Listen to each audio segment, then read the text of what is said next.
Salut à tous, c'est Kirita. Aujourd'hui on va aborder un sujet qui nous concerne tous à un moment ou un autre. Comment travailler sans aucune motivation. Franchement, on a tous eu des jours où on se lève, on regarde notre liste de choses à faire et on n'a qu'une envie, c'est de retourner se coucher. Mais voilà, la vie continue, les deadlines approchent et il faut avancer. Alors comment faire quand la motivation est à zéro? Je vais vous partager quelques astuces qui m'ont aidé et j'espère qu'elles vous seront aussi utiles. L'importance des routines.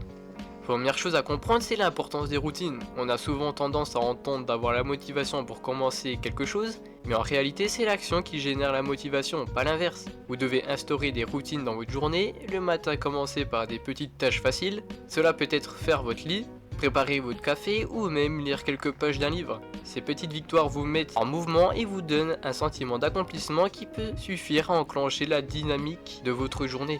Personnellement, j'ai trouvé que la mise en place d'une routine matinale structurée a fait toute la différence dans ma capacité à travailler, même quand je n'en avais pas envie.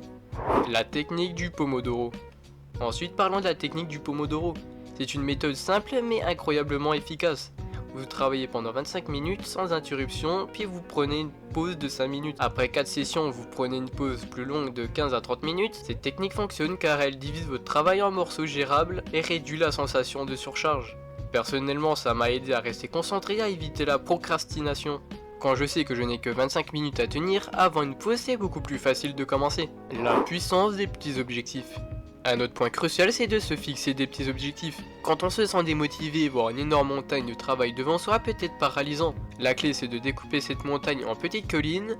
Fixez-vous des objectifs quotidiens, réalistes et atteignables. Par exemple, au lieu de vous dire « je dois faire ce projet de 50 pages », dites-vous « aujourd'hui je vais écrire 2 pages ». Chaque petit objectif atteint est une victoire qui vous rapproche de la ligne d'arrivée. C'est comme ça que j'ai réussi à mener à bien des projets qui me semblaient insurmontables au début. L'environnement de travail. Maintenant parlons de votre environnement de travail.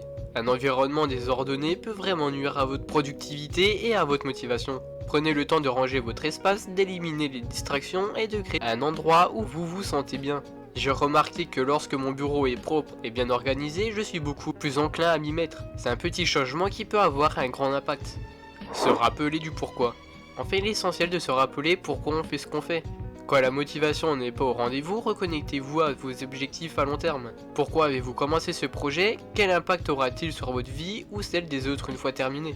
Personnellement, je regarde toujours à l'esprit mes objectifs de vie et ce que je veux accomplir. Ça m'aide à retrouver un peu cette motivation perdue et à avancer même quand c'est difficile. Et voilà, c'est tout pour aujourd'hui. J'espère que ces astuces vous aideront à surmonter vos moments de démotivation et à continuer à avancer. N'oubliez pas que la clé, c'est de faire un petit pas à la fois. Si cette vidéo vous a plu, n'hésitez pas à liker, à vous abonner, à partager vos propres astuces dans les commentaires. Merci d'avoir regardé et à la prochaine. Salut!